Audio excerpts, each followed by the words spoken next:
রমজান মাস আসলে পরে বোঝা যায় যে মানুষ কত প্রকার আছে পৃথিবীতে।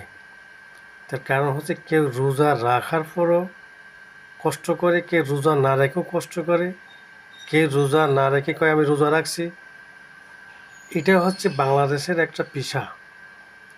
আসলে বাংলাদেশে যে কত প্রকার লোক আছে, কত প্রকার মানুষ আছে, সেটা বন্ধুরা অনেকেই অনুভব করতে পারেন আপনারা।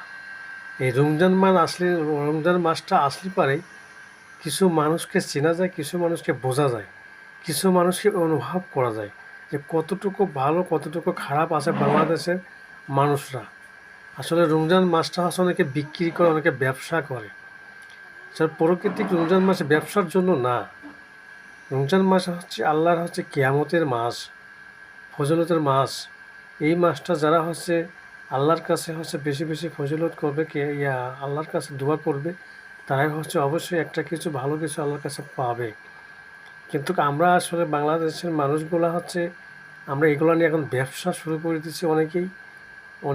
অনেকেই দেখা যাচ্ছে যে ঘরে ঘরে ব্যবসা করতেছে, অনেকেই দেখা যাচ্ছে চেষ্টা করতেছে অনেক কিছু করার জন্য, কিন্তু আসলে আদৌ এগুলো ঠিক আছে? আসলে আমার মনে হয় রমজান মাসটা সবার জন্য, মুসলমানের জন্য সবথেকে বড় একটা মাস, সবথেকে বড় একটা ফজিলত।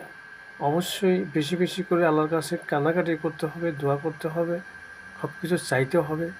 সব কিছু অবশ্যই চাইলে পরে যারা মারা গেছে, বাপ মা দাদা দাদি আত্মীয় স্বজন মারা গেছে, ওদের জন্য দোয়া করতে হবে বেশি বেশি করে।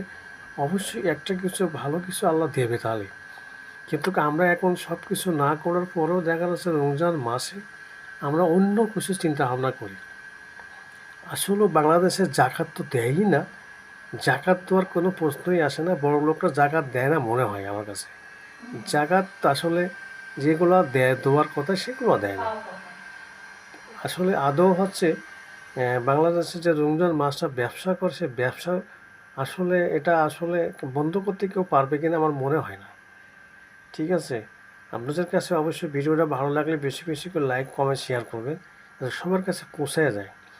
আসলে আমি কি বলছি বুঝতে পারছেন কিনা জানি না আপনারা। আমার যতটুকু সম্ভব, আমি যতটুকু বোঝানোর দরকার আপনাদেরকে বোঝাইতে পারছি।